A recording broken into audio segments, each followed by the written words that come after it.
नमस्कार, माझे नाव ईश्वरी कृष्णा जोशी. आज मी तुम्हाला मोदक बनवून दाखवणार आहे. कारण आज चतुर्थी आहे आणि गणपतीला मोदक खूप आवडतात. आज उपवास करावा लागतो. मी आज तुम्हाला मोदक करू. आपल्याला कणिक दुधाची मोदक बनवतात. आपल्याला कणकेला असं गोल करून घ्यायचंय. पुन्हा एक पळी घ्यायची आहे.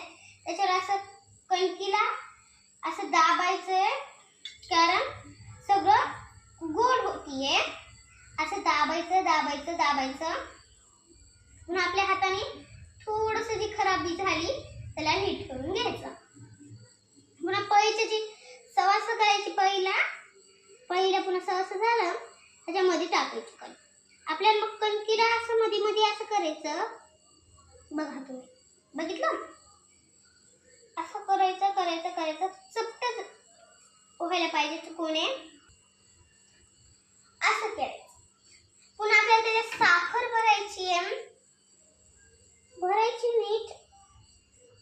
साखर पुरते फक्त जागा ठेवा.